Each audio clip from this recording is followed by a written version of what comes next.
So we are back at SixPoint Craft Ales, Red Hook, Brooklyn, and we're starting the bottling process. First thing we're doing is sanitizing the bottles, filling them up with the solution to sanitize them, and then we're pouring the liquid out. And we're adding them to the beer tree right over here.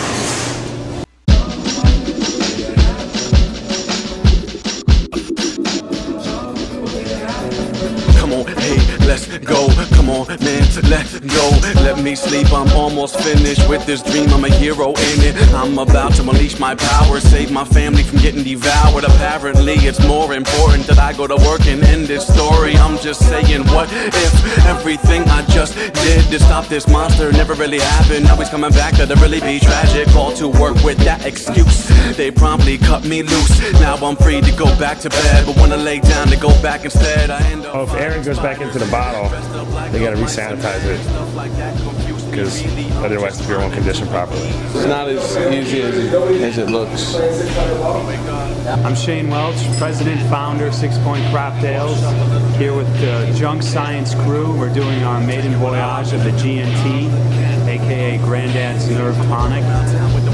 This idea for the collaboration has actually been a work in progress for over half a year. We got together at some point late last year and started planting the seeds to do some type of a partnership.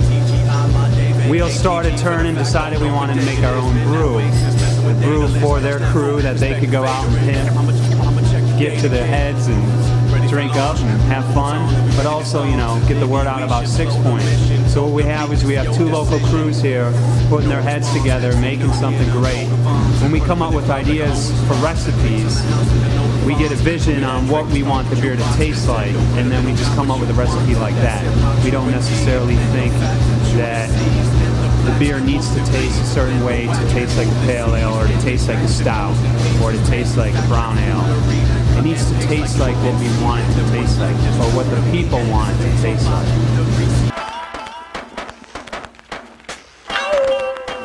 Check it. It go 1, 2, 3, 4, 5, 6, 7, 8, 9, 10, 11, 12 reasons you could never tell when and how that you should quit your job. That's why pages on the case, I'm here to fix your problem. Number 1, quit on payday right after you cash your check, before they try to cancel it, cause that's their last offense. Cause 2, there's gotta be something better to do than working harder than these folks is living better than you. And 3, this is important, be sure to not give notice, cause they won't give notice when they fire you, and you should notice. 4, steal anything that isn't bolted down, stash it in a safe place and move it slowly out. And 5, when you fed up and ready to retire, you're on your way out the door, just pull the Jerry Maguire like, who's coming with me? Who's coming with me? It's all a scam, right? It's all a scam, but this is the corn sugar that we're going to use to prime the bottles, and what happens is the yeast that's in the beer heats up the little amount of corn sugar we put in there, and it adds CO2 to the beer and a minimal amount of alcohol.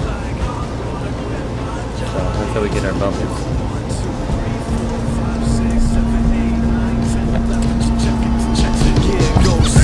Make sure that they never see it coming, otherwise they fire you, and now it spoil all the funny. And 7, make them sweat, make them wonder why at first you started showing up to work wearing shorts and a Hawaiian shirt. 8, this is subject of great debate. Should you just vacate the space, or should you break their face? But 9, I recommend you leave without violence, cause nothing, I mean nothing is more painful than the silence. When 10, you go to lunch, say you've been working so hard, and catch a flight to Puerto Rico, then send them a postcard like, hola jefe, you vile bastard. This is just to let you know I took a shit in the file cabinet. The file. So this thing is filled, so basically all you do is you hold on to this top part, and it opens up when it pushes up, right? So it's, Oh, okay, alright. See that? Yeah, and yeah. you release it.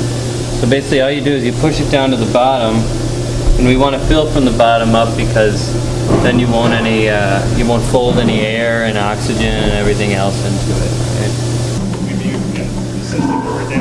Right? Alright, so we want to take these, you want to keep your fingers off the inside of this. These caps are oxygen absorbing, so whatever oxygen, which will give it like a cardboard or like kind of a tinny flavor, you want to keep that away, or you want that stuff all to be. So wait, the caps absorb oxygen? Yeah. The underside? That's what that like kind of plasticky stuff is? Right, right. So we put this down on there, and then just kind of pop it down, and it's done. It's done. All right. These break very seldomly. Okay, so don't be afraid to use a little bit of force. Back in the case, Yep, back in the case. All right, now we got 2 done. 2 GNTs down. That many more to go.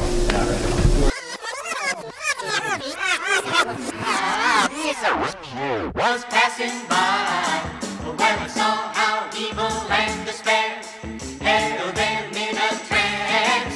And as they called for me to join, I shouted, not a chance, one of these days.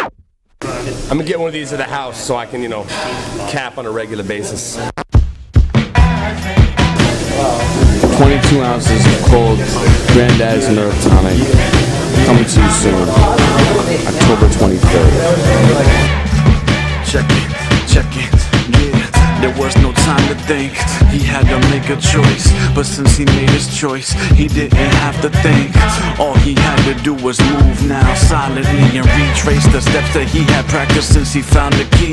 There was no light, of course, they never turned it on. Kept the windows boarded up, that's how he first learned to dog.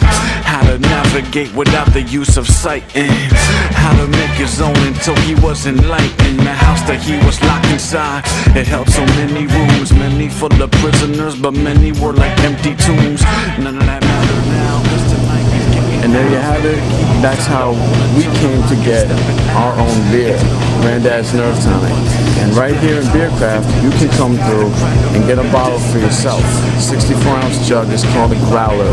You can copy the album, get a big bottle of beer, have a good night, okay? That they would meet at midnight. If she's late, he wouldn't wait for her. But he already knew that that would never happen, 'cause she was always late, and if he died it didn't matter.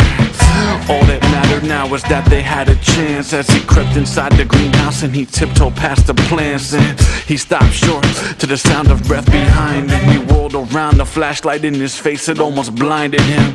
Without a thought, he simply lashed out like an animal, struck the first guard in the throat and took his life mechanically.